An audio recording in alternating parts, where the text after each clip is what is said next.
Bonjour à tous, on commence cette revue de presse de l'autre côté des Pyrénées avec la deuxième demi-finale de Coupe d'Espagne qui se jouait hier entre l'Atlético de Madrid et le FC Barcelone. Ce sont les Colchoneros qui l'ont finalement emporté 3-2, eux qui étaient pourtant menés au score. Les Madrilènes ont marqué 2 buts dans les 10 dernières minutes de jeu pour renverser le match. Ce vendredi, le journal Marca parle d'un final de folie et d'une fin de match héroïque de la part des hommes de Diego Simeone. À se mettre aussi à l'honneur l'Atlético qui affrontera le Real Madrid en finale ce dimanche. Dans la presse catalane, en revanche, le ton est tout autre. On crie plutôt à l'injustice en pointant du doigt la VAR. En effet, 2 buts barcelonais ont été refusés à l'aide de l'arbitrage vidéo, ce qui ne fait pas vraiment les affaires des Blaugrana. Pour Sport, cette défaite est tout simplement inexplicable. Les décisions de la VAR ont coulé l'équipe, écrit le quotidien, qui n'oublie pas pour autant les erreurs défensives terribles des joueurs du Barça. De son côté, Mundo Deportivo fait dans l'ironie en mettant en avant la super VAR qui a surtout, d'après le journal, annulé 2 buts Blaugrana et oublié 3 pénaltys non sifflés.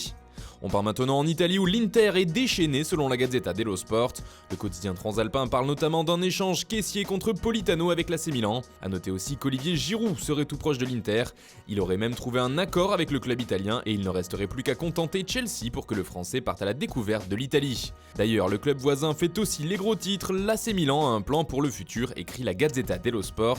D'abord, vendre et faire de l'argent avec des joueurs à forte valeur marchande comme Christophe Piatek. Et dans un second temps, confier les clés du camion à Massimiliano Allegri, l'ancien coach de la Juventus.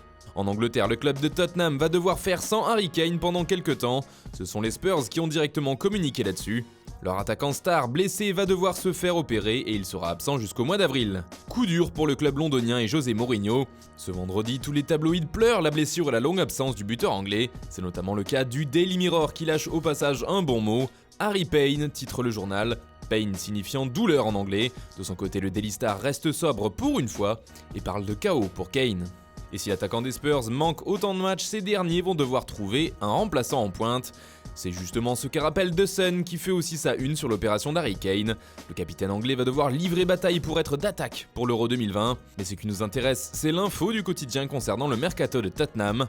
Le club anglais aurait déjà trouvé le remplaçant idoine en la personne de Piatek, dont nous parlions tout à l'heure.